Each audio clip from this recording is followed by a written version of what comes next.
Already ভারতে দাঙ্গা আরম্ভ হয়ে গেছে। কারণ ওদের যে ধর্মীয় গ্রন্থ, ওদের গুরু ঠাকুর পুরোহিত ছাড়া কেউ পড়তে পারে না। ওরা আমাদেরকে সবক দেয়, সারা বিশ্বের মোড়লদেরকে শোনায় যে আমাদের দেশে নাকি সাম্প্রদায়িক সম্প্রীতি নেই। এই পৃথিবীতে একটাই দেশ যেখানে রোজা আর পূজা পাশাপাশি হয়। এক কথা বলেন না কেন? আপনি ভারতে হতে পারে না, হতে পারা কি গরু জবাই করলে তাকে জবাই করে ফেলছে। এই পৃথিবীর 6জন মানুষের নাম আছে নিকৃষ্ট মানুষের তালিকায়, তার ভেতরে এই মোদির নাম আছে। কারণ এই লোকটা পৃথিবীতে নিকৃষ্ট হওয়ার পেছনে কিছু কারণ আছে। কয়েকদিন আগে আপনারা দেখেছেন গোবিন্দ পরামানিক, বাংলাদেশের একজন হিন্দু মহাজোটের মহাসচিব গোবিন্দ চন্দ্র পরামানিক, এই লোকটা জানিয়েছে যে তামাম দুনিয়ার হিন্দুদেরকে আমি আহ্বান জানাচ্ছি যে এই মাতাল মোদিকে থামান। একটা মাতাল,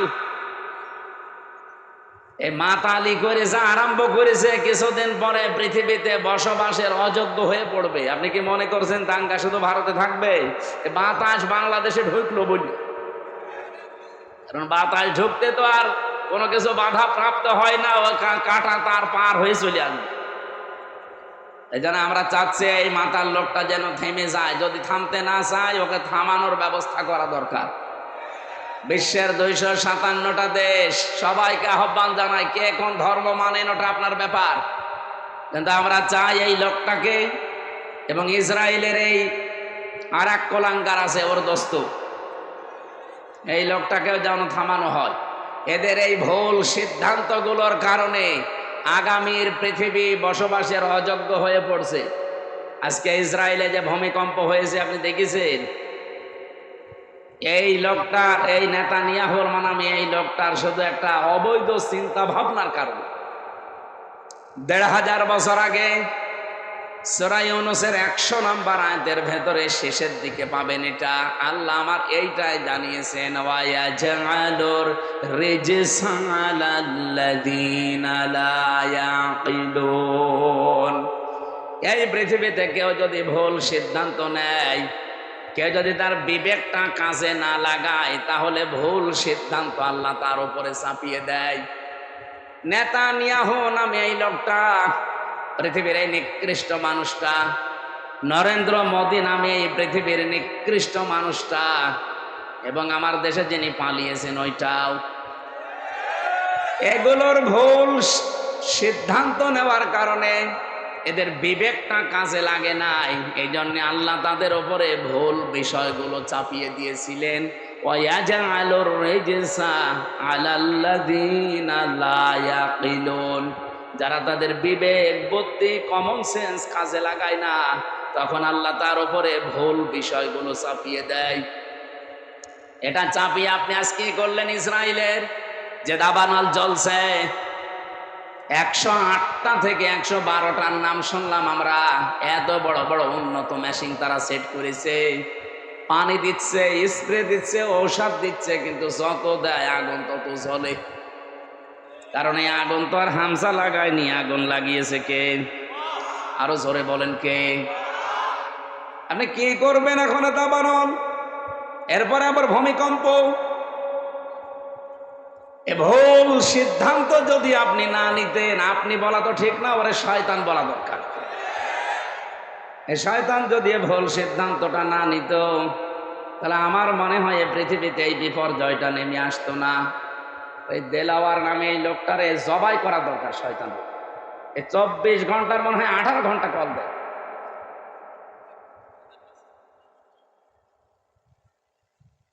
কোনো কমন সেন্স না আছে কি আল্লাহ জানে। ও যেন মরে যায় আজকে। কি বলবো বলেন তো? একটা লোক যদি 520 বার কল দেয়, তাও একদিনে, আমি কি মানুষ না? আমার বউ পর্যন্ত বিরক্ত এই লোকটার উপরে। কি গো, এর কি কোনো কাজ কর্ম নেই? আমি ওর বাড়ি কুমিল্লা, আমি ওই লাইনে আগে যাই, ওরে আমি 2 হাত দিয়ে চড়াবো। সময় সুযোগ মতো দেবেন। কাজ নেই কাম নেই, যখন তখন আন্দাজে খালি দিতে আছে। আর মেসেজ লেখে খুব জরুরি কথা আছে হুজুর, ধরে কি কেমন আছে একটা কথা শয়তানের, আমার মনে হয় যে ওরা এখনই চড় দেবে।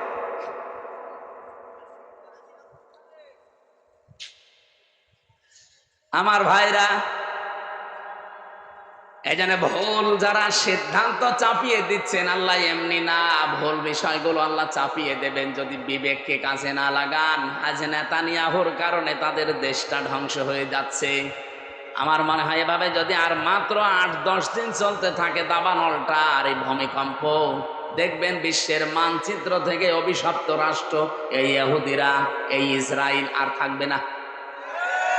ঠিক ওর বন্ধু যেহেতু এটা ও যা আরম্ভ করেছে তার বিবেক কাজ করছে না। আজ আমি কালকে কয়েকটা ইন্টারন্যাশনাল রিপোর্ট পেয়েছি, আন্তর্জাতিক, আপনার মাথা খারাপ হয়ে যাবে।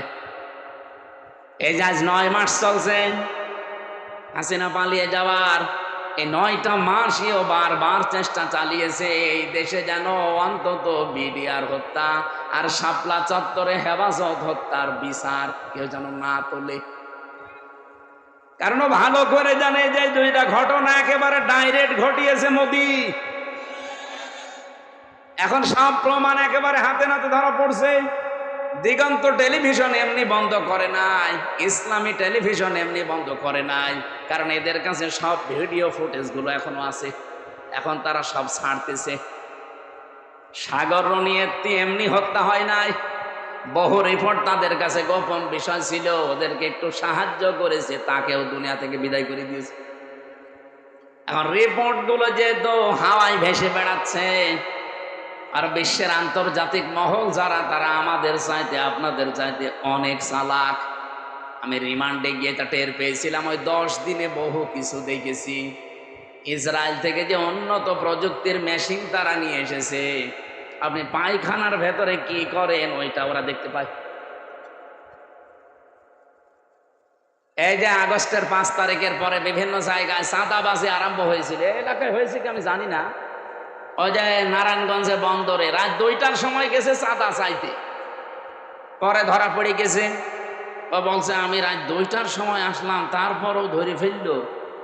আরে ভাই, রাত 2টা আপনি বাড়ির ভেতরে বসে বসে কি চিন্তা ভাবনা করছেন, কোন দিকে তাকিয়ে আছেন? ওরা ওই বসে বসে টিভি অফিসে দেখতে পায়, এমন মেশিন নিয়ে এসেছিল।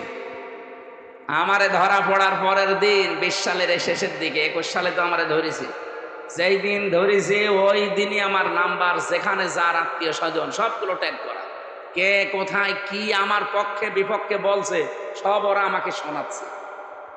আশ্চর্য কি গো, আমরা যে বাটন মোবাইলে কথা বলি, এই বাটন মোবাইলে কথা বলার ওদের সামনে কথা বলা একই।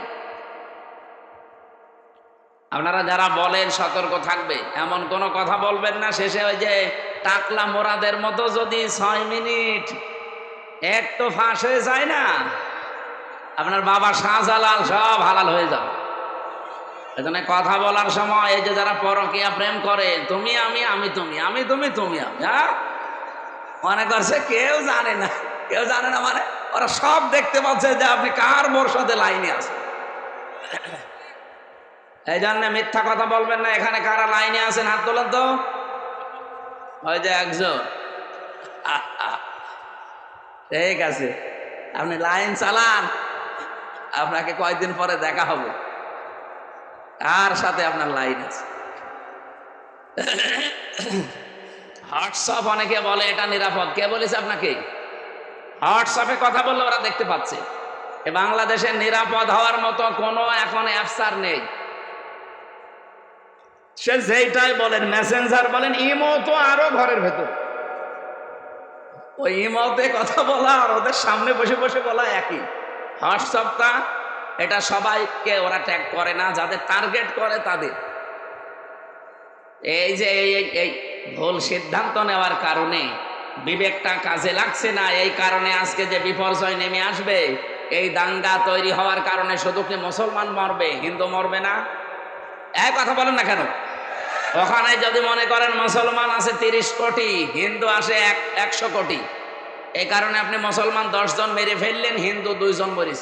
বাংলাদেশে আমরা 92 জন মুসলমান 100 জনের, বাকি 4 জন হিন্দু, অন্যান্য জাতি মিলে আর 4 জন।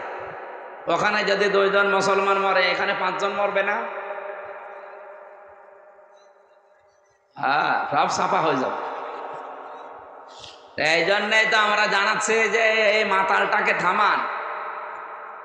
এই মাতালের মাতলামি করার কারণে পৃথিবীর ক্ষতি হয়ে যাচ্ছে। আগামীতে আমার মনে হয় এ পৃথিবী বসবাসের অযোগ্য হয়ে যাবে।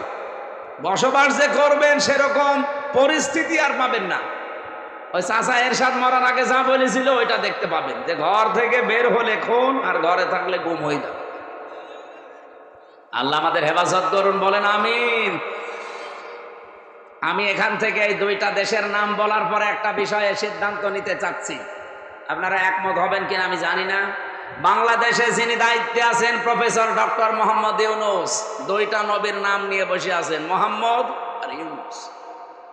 2 নবীর নাম আপনার। আমরা চাই আপনার বিবেক আপনি কাজে লাগাবেন। বিবেক বহির্ভূত কোন কাজ যদি এই দেশে আপনি থাকতে চালু হয়ে যায়, তাহলে আল্লাহ কিন্তু ভুল সিদ্ধান্ত চাপিয়ে দেবে। হাসিনা পালিয়েছে, ওর বিচারপতি পালিয়েছে, মামলার আয়ু পালিয়েছে, সাক্ষীরা পালিয়েছে, তাহলে এটিএম আজহারুল ইসলাম এখনো কেন জেলখানায় আছে? এটা তো বিবেকে মেনে নেয় না। কথা বলেন না কেন? আমরা চাই আজহার সাহেবকে পরশুদিন বৃহস্পতিবারে, ওনার আবার আরেকটা ডেট আছে, এই ডেটে যেন আর কোনো বাঙালিকে হাইকোর্ট দেখানো না হয়। আমরা এই মাজলুম মানুষটার মুক্তি চাই। আপনারা চান না? কারা চান দেখে? লিল্লাহে তাকবীর।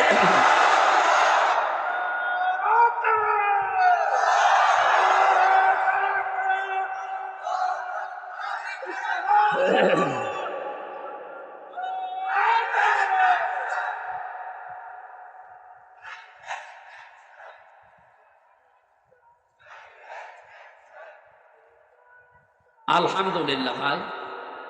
না, আমরা কারো পক্ষে বিপক্ষে, আপনি যদি মনে করেন যে উনি পক্ষে বলছে, বিপক্ষে না। উনি একজন মাজলুম মানুষ। ওনার সাক্ষী দেখেছে কেউ 6 কিলোমিটার দূরে, কেউ 3.5 কিলোমিটার, কেউ 3 কিলোমিটার। ও কি দিয়ে দেখলো? আর এই বানোয়াট একটা বিষয়ের উপরে ওনাকে আপনি এতদিন 13 বছর রেখেছেন, এই তো একটা জুলুম। কথা বলেন না কেন? এরপরে যদি আবার জুলুম করা হয়, লোকটা নড়তে পারে না। আমি তো 3 বছর ছিলাম তার পাশে। ফাঁসির কন্ডেম সেলের ভেতরে একটা মানুষের খায়েশ পূরণ করার জন্য তাদের উপর অত্যাচার আমার উপরও করেছে 3 বছর। আমার মনে হয় এতদিনও যদি টিকে থাকতো, তো এতদিনও আমরা বাইরের জগৎ দেখতে পারতাম না, এতদিনও ওই মামার বাড়ি থাকা লাগবে। এই জন্য যাদেরকে বের করে দিয়েছে এই আগস্টের 5 তারিখের পরে, কেউ যেন না থাকে। অনেকে তারেক জিয়া বের হয়েছে, তারেক জিয়ার বউ এবং তার মা, সবাই যখন খালাস পেয়েছে বলছে এনাদের খালাস দেওয়া ঠিক হয়নি, কারণ এনারা সাজার আসামি ছিল। আরে ভাই, সাজা যে দিয়েছে কি সাজা বলে? এতো সব বানানো। আর আমি নিজে যেহেতু ভিকটিম, আমি তো নিজে টের পেয়েছি। আমার উপরে যে মামলা ছিল পুরাটা বানোয়াট, মিথ্যা। এই জন্য 15.5 বছরে রাজনৈতিক যত মামলা হয়েছে সব মিথ্যার বানোয়াট। এদের মামলাও মিথ্যা, সাক্ষীও মিথ্যা। আমার 4 জন সাক্ষী কুষ্টিয়া থেকে নিয়ে গিয়েছিল, জীবনে তাদের আমি চিনি না। আমি এই আগস্টের 5 তারিখের পরে যেহেতু তারা ভয়ে ভয়ে আছে, একদিন যেয়ে বললাম, ভাই কি সত্যি করে বলে? আচ্ছা, পুলিশ এসে একদিন রাতের বেলা আমাকে বলছে, সাক্ষী যদি না দাও তোমার নামে মামলা দেব। এই হচ্ছে দেশের অবস্থা। এইরকম মামলায় যদি আমি এখন শুধু জামিন না, আমি পুরা খারিজ হয়ে গেছে আমার মামলা। আমারটা যেমন আমি ন্যায় বিচার পেয়েছি, আমি চাই আজহার সাহেব ন্যায় বিচার পাবে বৃহস্পতিবারে।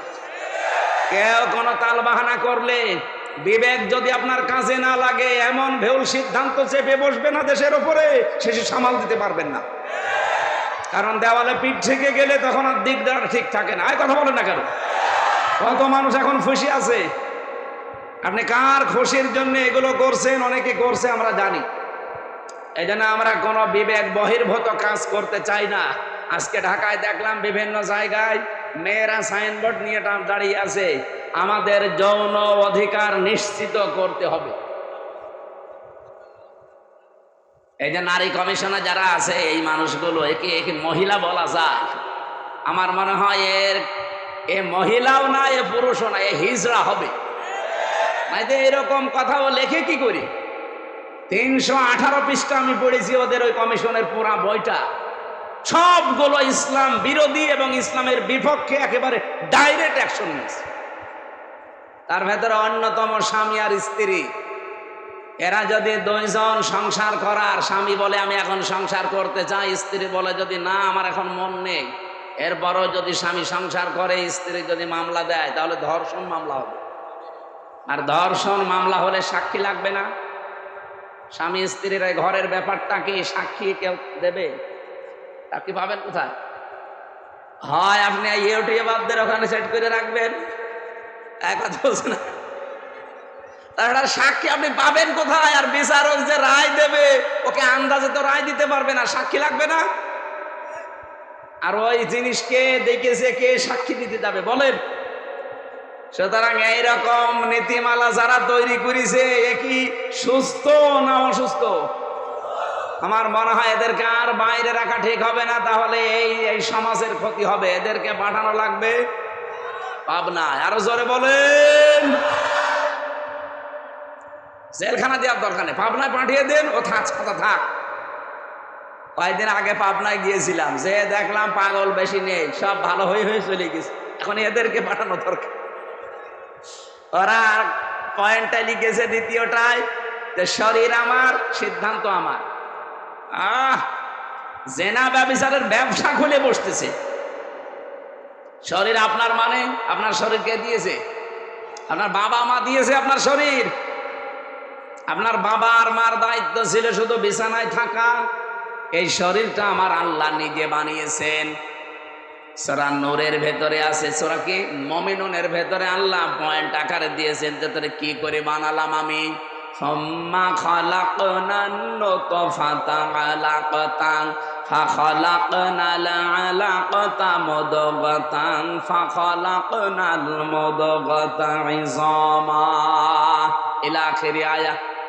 আল্লাহ একে সিরিয়াল আকারে দিয়েছেন, আমি নুতফা এর আকারে, এরপরে আমি এটা মদগা, এরপরে আলাক, এরপরে রক্ত গোশত চর্বি চামড়া দিয়ে একটা ছাউনি দিয়ে বাচ্চার আকার দিয়ে ছেলে না মেয়ে হবে সে সিদ্ধান্ত দিয়ে মায়ের পেট থেকে আস্তে করে বের করে নিয়ে আসি।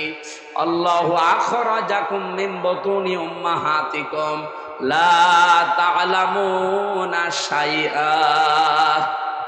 এই আয়াতগুলো পর্যালোচনা করলে দেখা যায় পুরাটা দায়িত্ব আমার আল্লাহ পালন করেছে, বাকি শুধু সিস্টেমটা আমার আল্লাহ, যেহেতু মার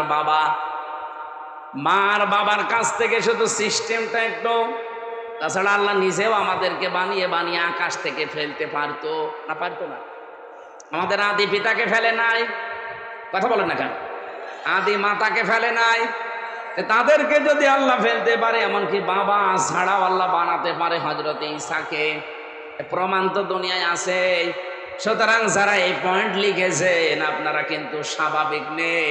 আমার মনে হয় তারা মেয়াদ উত্তীর্ণ গাঁজা খায়। মেয়াদ আলা গাঁজা খেলে তো এত নিছেন, আমার কথা না। দেহ আমার, সিদ্ধান্ত আমার।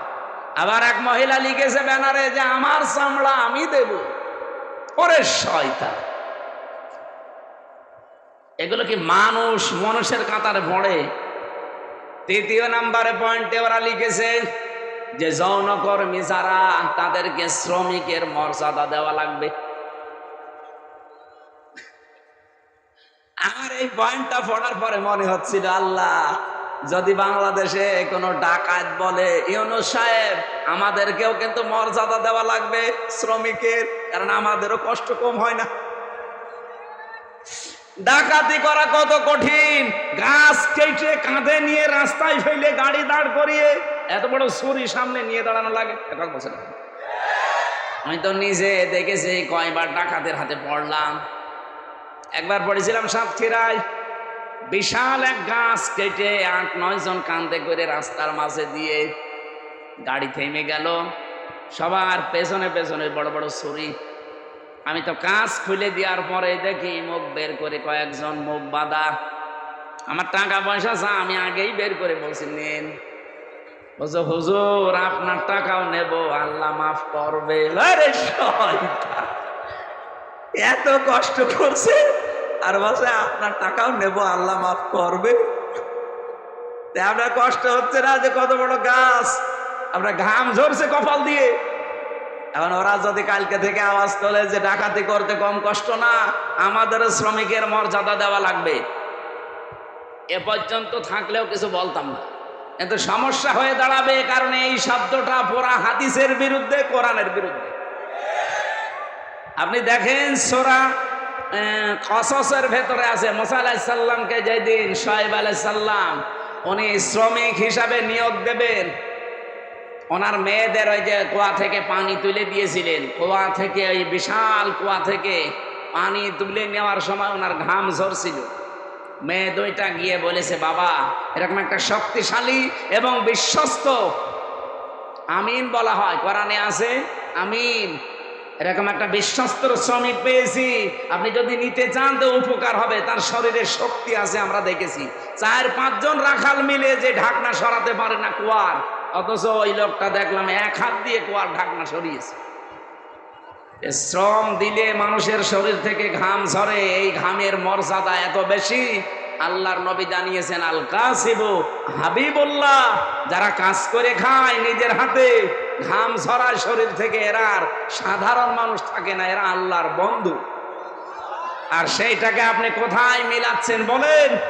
যে আপনি সেটাকে আজকে যারা দেহ ব্যবসা করে খায়, যারা পতিতা, যারা জেনা ব্যভিচারের একেবারে বাজার খুলে বসেছে, বাংলাদেশে এখন 1 লাখ মাত্র পতিতা আছে সারা বাংলাদেশ মিলে, সরকারি জরিপ।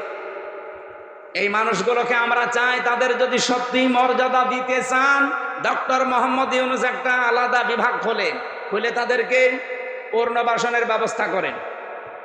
এক কথা বলছেন না কেন? কত ধনী মানুষের টাকা ব্যাংকে পড়ে আছে, ছাতা পড়ে যাচ্ছে, ও জানেই না কত টাকা আছে, ওই টাকাগুলোর কাছ থেকে নেন। মাত্র 1 লাখ যৌনকর্মী, এদের কর্মসংস্থান তৈরি করেন, দরকার হয় ওদের আলাদা আলাদা বিয়ের ব্যবস্থা করেন। এরপরে এই মানুষগুলোকে সেলাই মেশিন কিনে দেন, 2টা গরু কিনে দেন, 5টা ছাগল কিনে দেন। এই সমস্ত কাজ কারবারে নেই, ওনারা শ্রমিকের মর্যাদা দিতে চায়। যেই কয়জন কমিশনে আছে সবগুলো তিলক পরা আর টিপ পরা, এগুলো সব ওই স্বৈরাচারের দোসর, ওই খুনি হাসিনার দোসর। এই 15.5 বছরে সব ওদের পক্ষে কথা বলতো, এখন হঠাৎ করে সুর পাল্টিয়েছে। আপনি সুর পাল্টান আর রং পাল্টান, কোরআনের বিরুদ্ধে আপনি অবস্থান নিয়েছেন। এই জন্য আমরা বারবার বলছি, কমিশনের রিপোর্ট তো দূরের কথা, ও কমিশনই দেশের মানুষ মানে না। এরপরও যদি বাধ্য করেন, আগস্টের 5 তারিখ কিন্তু শেষ হয়ে যায়নি, আবার আসতেছে। এই কথা বলেন না কেন? হাজারো আল্লাহর কোরআনের 13টা আয়াত ওরা ভুল ধরেছে। ভারতে আল্লাহর কোরআনের 26টা আয়াতের বিরুদ্ধে কেস দিয়েছে, আর এখানে অলরেডি 13টা আয়াতের বিরুদ্ধে ওরা মামলা দিয়েছে। মামলা তো এটা, কারণ এর বিরুদ্ধে অবস্থান নেওয়া, কয়েকদিন পরে দেখবেন বলবে এটা বাতিল করেন, এটা আর মানি না। আল্লাহর কোরআনে আছে, ইউসিকুমুল্লাহু ফি আওলাদিকুম লিযযাকারি মিসলু হাদ্দিল উনসায়াইন, এই পৃথিবীতে 1 পুরুষ যা পাবে 2 নারী তাই পাবে। এটা নদী মেয়েদের প্রতি অবিচার, বৈষম্য, এই জন্য আয়াত পাল্টাতে হবে। কত বড় ক্ষমতা আপনার! এই জন্য ভুল বিবেক বহির্ভূত কোন কাজ যদি কেউ করে ফেলেন, আল্লাহর কসম আল্লাহ কিন্তু ভুল বিষয় চাপিয়ে দেবে। তখন এই যে দাবানল জ্বলবে, তখন ভূমিকম্প আসবে। আমি আর বাকিটা বললাম না। এই জন্য যারা দায়িত্বে আছেন, আহ্বান করে আপনারা এখনো আপনার বিবেকটা কাজে লাগান, নয়তো ভুল বিষয় চেপে বসলে তখন সামাল দেওয়া কঠিন হয়ে যাবে। আল্লাহ আমাদেরকে বোঝার তৌফিক দিন, বলেন আমিন। সূরা তাওবার 100 নম্বর আয়াত আমরা পড়েছি। আমার আলোচনার বিষয় হচ্ছে সাহাবীদের অনুসরণ। এটাতে কত বড় গুরুত্বপূর্ণ জিনিস আমাদের জন্য। আল্লাহর নবী জানিয়েছেন, আল্লাহ আল্লাহ ফি আসহাবি লা তাত্তাখিদুহুম গরাদাম মিন বাদি ফামান আহাব্বাহুম ফাবিহুব্বি আহাব্বাহুম আমান আবগাদাহুম ফাবিবগদি আবগাদাহুম আখায়রু উম্মতি করনি সুম্মাল্লাযীনা ইয়ালুনাহুম সুম্মাল্লাযীনা ইয়ালুনাহুম ইলা আখিরি আয়াত, ইলা আখিরিল হাদিস। এটা হাদিসের ভাষা। নবীজি বলেন, পৃথিবীর মানুষেরা আমার সাহাবীদের সম্পর্কে সাবধান।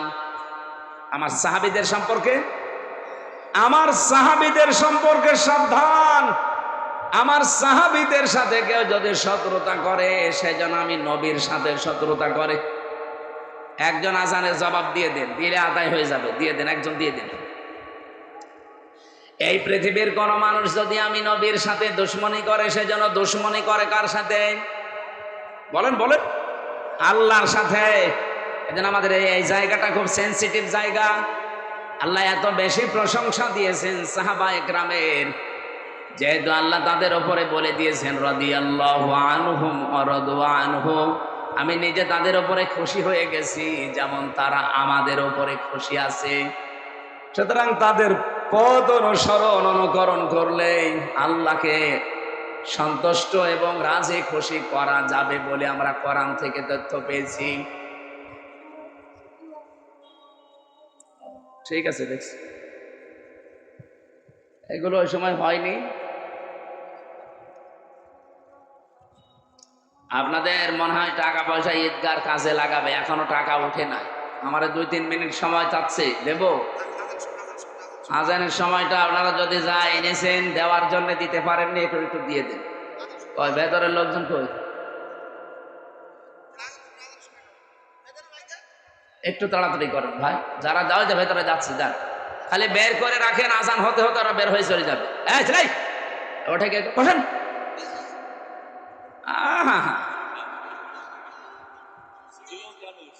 যাক যাক, ওর আবার বিয়ে হয়েছে, এখানে হাজার হাজার মেয়ের বাপ বসে আছে আর ও চলে যাচ্ছে। যাক, ওর জীবনে যেন বিয়ে আর না হয়। 1-1.5 ঘন্টা বসে থাকতে পারে না, বিয়ে দিলেও সংসার টেকবে না। এই যে দাম্পত্য জীবনের কলহ এবং তার সমাধান, পুরুষের এবং নারীদের দুইটা শ্রেণীরই সমস্যা আছে আমাদের কম বেশি। আজকে এসে এই নোয়াখালী থেকে এক লোক এসেছে আপনাদের এখানে তালাকের মাসলা নিতে। তালাকের মাসলা দুইটা আছে, তো ইমামদের মতামত আমি দুইটাই বলেছি, আপনি যেটা মানবেন মানেন। এই জন্য তালাক কেন হয়, স্ত্রীদের কারণে মানুষ কেন জেলখানায় থাকছে এখন এই যে 3 বছর, আমার মনে হয় 100 জনের 60-70 জন শুধু বোর কারণে জেল খাটতেছে। এই জন্য মেয়ে লোক থেকে খুব সাবধানে থাকবেন। পারতপক্ষে কোনো মেয়ে লোকের সাথে মোবাইলে কথা বলতে যাবেন না। কোন পানি কোন দিকে গড়িয়ে না আপনি মুসিবতে পড়বেন। এই বইটা এই গাড়িতে আছে, যাওয়ার সময় নিয়ে যান, কাজে লাগবে। 120 পৃষ্ঠা আছে এর ভেতরে। আর একটা আদর্শ নারী আছে, যেখানে দাঁড়িয়ে আছেন দ্রুত ভিতরে ঢোকেন। 2 মিনিট সময় আজানের, আজান হলে শেষ হবে ভাইরা। আপনারা 150 স্বেচ্ছাসেবক আছেন, 150 জনের মাঠে ঢুকে যান। সাদিকুল ইসলাম স্বপন ভাই, সদস্য সচিব পারিলা ইউনিয়ন স্বেচ্ছাসেবক দল। এটা উজির পুকুর নাকি? 5000 টাকা পাঠিয়েছেন, আল্লাহ যেন কবুল করেন, বলেন আমিন। এই ঈদগাটায় আপনারাই বছরে বছরে 2 বার নামাজ পড়বেন, এটা যেন আপনাদের দায়িত্বে দিয়ে গেলাম। শেষ করবেন কাজগুলো যতটুকু আছে। মান বানা লিল্লাহি মাসজিদান আছে, বানাল্লাহু লাহু বাইতান ফিল জান্নাহ। নবীজি বলেন, কেউ যদি একটা সেজদার জায়গা বানিয়ে দেয়, তার জন্য আল্লাহ নিজে জান্নাতে ঘর বানায়। সেজদা দিতে কি পুরা মসজিদ লাগে, পুরা ঈদগাহ লাগে? কতটুকু? একটা টাইলসের জায়গা হলে হয়ে যায় সেজদা দেওয়া। কথা বলছে না কেন? তাহলে একটা টাইলসের টাকাও যদি আপনি এখানে দেন, তাহলে জান্নাতে আপনি একটা পুরা ঘর পাবেন। এই জন্য মান বানা লিল্লাহি মাসাজিদ, আল্লাহ নবী দেয়নি মাসজিদান। একটা সেজদার জায়গাকে মসজিদ বলা হয়। সুতরাং এতটুকু একটা জায়গার দাম, বা এই জায়গা সংস্কার করার জন্য যতটুকু যা লাগে, আপনি যদি একটা টাইলসের দামও দেন, জান্নাতে একটা ঘরের মালিক হয়ে যাবেন ইনশাআল্লাহ। বানাল্লাহু লাহু বাইতান ফিল জান্নাহ, আল্লাহ নিজে বলেন আমি ঘর বানাবো। সামর্থ্য থাকলে অবশ্যই দেবেন। যে যা গিয়েছেন ভেতর থেকে বের হয়ে যান, যান। সাহাবায়ে কেরামের মর্যাদা আকাশচুম্বী। তারকা দেখতে পান, তারকার চাইতে সাহাবায়ে কেরামের মর্যাদা আল্লাহর কাছে অনেক বেশি। তারা হেদায়েত প্রাপ্ত প্রত্যেকেই, আর প্রত্যেকেই জান্নাতি। আমরা বলি যে 10 জন সাহাবী আশারায়ে মুবাশশারা, কে বলেছে আপনাকে? খালি ওই 10 জনই জান্নাতি, আর বাকি যে লক্ষ লক্ষ সাহাবী এরা জান্নাত যাবে না? বলেন, ওই 10 জন সাহাবীর ভেতরে খাদিজাতুল কুবরার নাম আছে? বলেন না কেন? আয়েশার নাম আছে, ফাতেমার নাম আছে, তারা জান্নাতি না? ফাতেমা জান্নাতের নেত্রী হবে, সমস্ত মহিলাদের সর্দার। হযরতে আয়েশা সিদ্দিকা রাদিয়াল্লাহু তাআলা আনহা, হযরতে কি খাদিজাতুল কুবরা, তাকে আল্লাহ নিজে জান্নাত বানিয়ে দুনিয়ায় পাঠিয়ে সুসংবাদ দিয়েছে। এবং আল্লাহ নিজে তাকে সালাম দিয়েছেন। এই পৃথিবীতে একজনই মহিলা যে আল্লাহর সালাম পেয়েছে এবং জান্নাতে অলরেডি ঘর পেয়েছে জীবিত অবস্থায়। অথচ খাদিজা জীবনে একটা ওয়াক্ত নামাজ পড়েনি, এক ওয়াক্ত নামাজ পড়েনি, একটা রোজা রাখেনি, জীবনে একদিনের জন্য পর্দায় থাকেনি। বলেন, তার পুরা জীবন আমি পড়ে দেখেছি, জীবনে কোনোদিন তিনি পর্দায় ছিলেন না। নামাজ পড়লেন না, রোজা রাখলেন না, হজ করলেন না, যাকাতও দেননি, পর্দায়ও নেই। অথচ আল্লাহ সালাম দিয়েছে, জান্নাতে ঘর বানিয়ে পাঠিয়েছে। একটাই কারণ উনি ইন্তেকালের পরে এই বিধানগুলো নাজিল হয়, এই জন্য উনি মানতে পারেন না। কিন্তু আল্লাহ তাকে খুশি হয়ে সালাম দিলেন কেন? জান্নাতে ঘর বানিয়ে সুসংবাদ পাঠালেন কেন? তার পুরা জীবন পড়ে দেখবেন, জীবনে এক সেকেন্ডের জন্যও কোনোদিন স্বামীর মনে উনি দুঃখ দেন। এরকম মহিলা তো এখন ঘরে ঘরে। এখানে একজন স্বামী হাত তুলতে পারবেন যে জীবনে কোনোদিন আমার বউ এক সেকেন্ডের জন্য আমাকে দুঃখ দেয়নি, কষ্ট দেয়নি? বলেন তো এরকম একজন। মিথ্যা কথা বললে আপনার খবর আছে ভাই, আপনি দুঃখ পাননি নাকি বউ খুশি করার জন্য মনে করছেন যে না বলে ফেলি, বউ তো নেই? না, আমি হাসির জন্য বলি নাই ভাই, আমি হাদিস বললাম। দেখেন, এই যে হাজার হাজার স্বামী আমরা মা বোনেরা যারা এসেছেন, আমি জানি না আপনারা আছেন কিনা। আপনি চিন্তা করেন, আপনি নামাজ পড়েন, রোজা রাখেন, কালো বোরকা পরেন, নফল রোজাও রাখেন, একটা স্বামী হাত তুলতে পারলো না। আমিও পারিনি। আমি আন্দাজে মিথ্যা কথা বলবো কেন? আমি দুঃখ পেয়েছি, এই জন্য আমি পারিনি। এখানে আমার একটা স্বামীও পেলাম না। মা বোনেরা, জান্নাত যাওয়া কিন্তু কঠিন হয়ে যাবে। আর এখন যদি ওরা বলে হুজুর ওয়াজটা একটু উল্টিয়ে করেন তো, যে একটা স্বামী একটু হাত তুলুক তো, জীবনে স্ত্রীর মনে দুঃখ দেয়নি। না বাবা শাহজালাল, এখানে হবে না হালাল।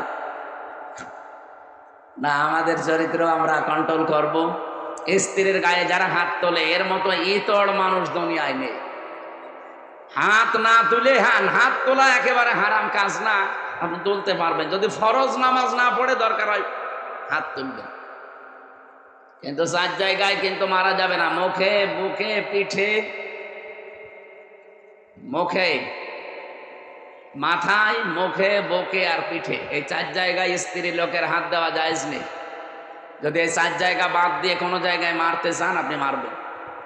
খালি নামাজ না পড়লে, রোজা না রাখলে, ফরজ রোজা, জায়েজ যে পর্দাটা আছে, এই পর্দাটা যদি না করে, আর 4 নম্বরে যদি স্বামীর জায়েজ কথা না শোনে।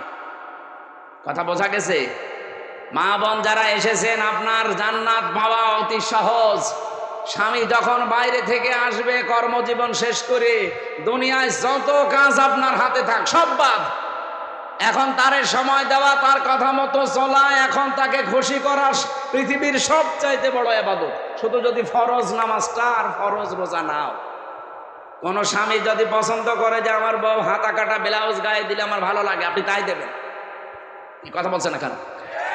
ওরা গায়ে দেয়, কিন্তু স্বামীর জন্য না, ওই মার্কেটে যাওয়ার সময়। যে মহিলা এরকম উল্টাপাল্টা পোশাক পরে রাস্তাঘাটে আসে, কি স্বামীকে খুশি করার জন্য না পাবলিক? আপনি একটা দাজ্জুস, আর দাজ্জুসের জন্য জান্নাত হারাম। নামাজ পড়ে, রোজা রেখে আর কালো বোরকা পরে কি করবেন? আমরা খাদিজাতুল কুবরার মতো মহিলা চাই। কথা বলেন না কেন? বলতে ঠিক, মুহাম্মদ রাসূলুল্লাহর মতো পুরুষ হওয়া লাগবে না?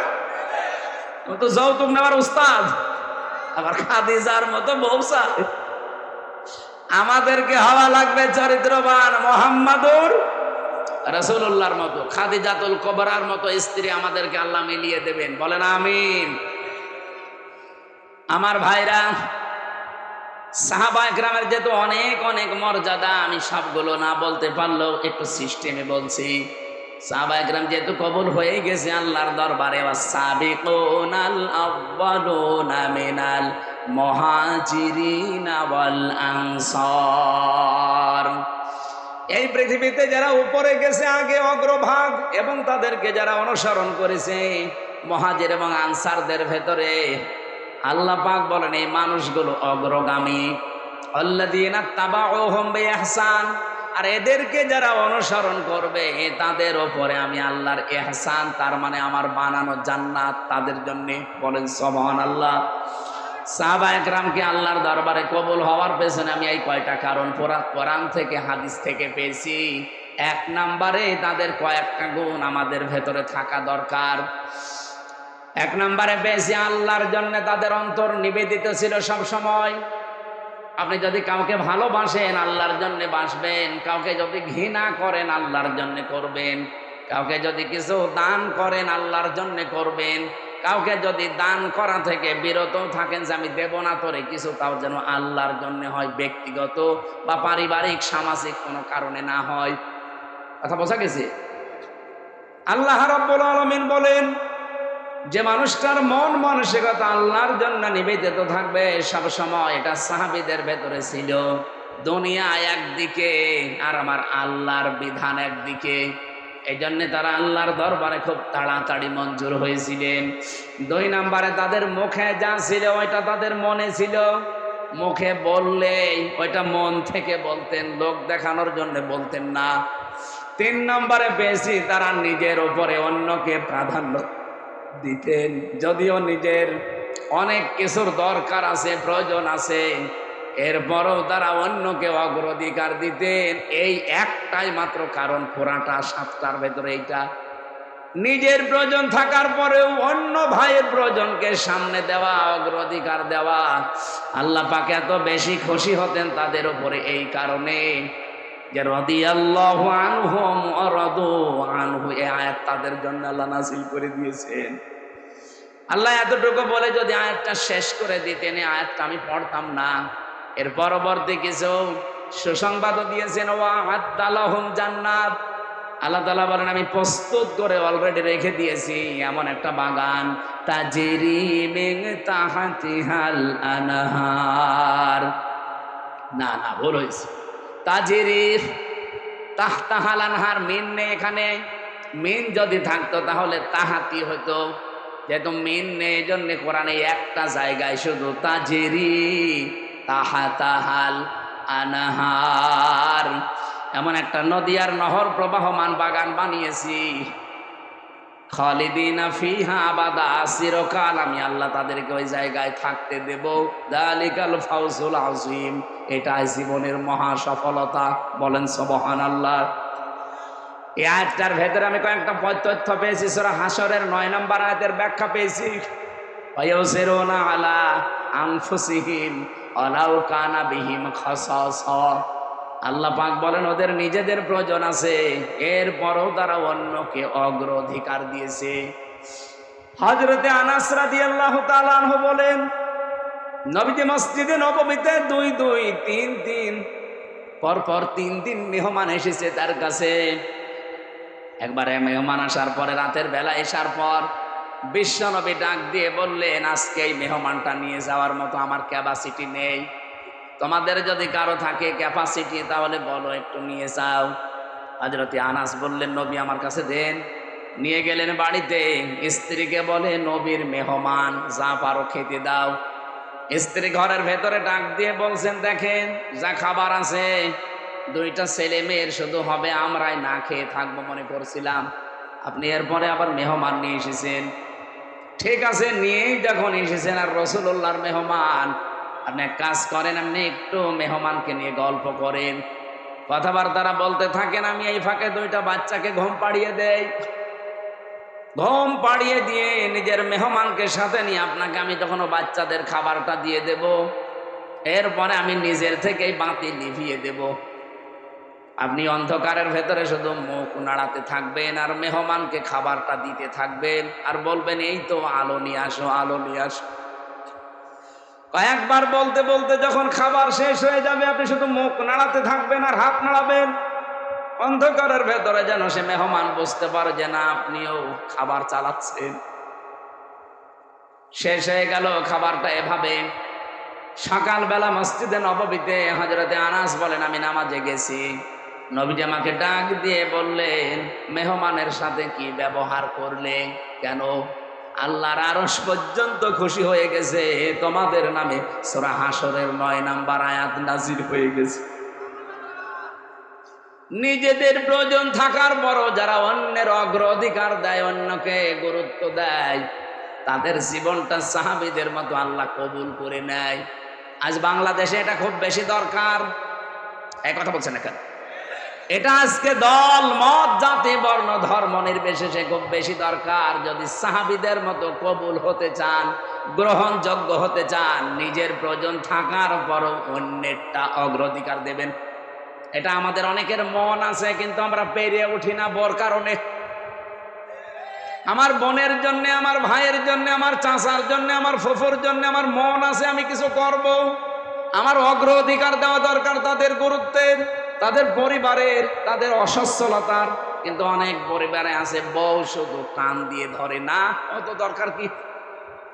এরকম বউ দেশে নেই? কার বউ এরকম আছে মন ছোট? হাত তোলেন তো। না, এলাকায় ওসব নেই। এরপরে সাহাবায়ে কেরাম কবুল হওয়ার পেছনে কারণ পেয়েছি 4 নাম্বার, তারা লোক দেখানো কোনো কাজ করতেন না। আল্লাহ পাক বলেন আল্লাযীনা হুম ইউরাউনা ওয়া ইয়ামনাউনাল মাউন। আমরা যা করি, যতটুকু ছোট হোক আর বড় হোক, যেন আল্লাহর জন্য হয়। 5 নাম্বারে পেয়েছি তারা কাফেরদের প্রতি বড় কঠোর ছিলেন।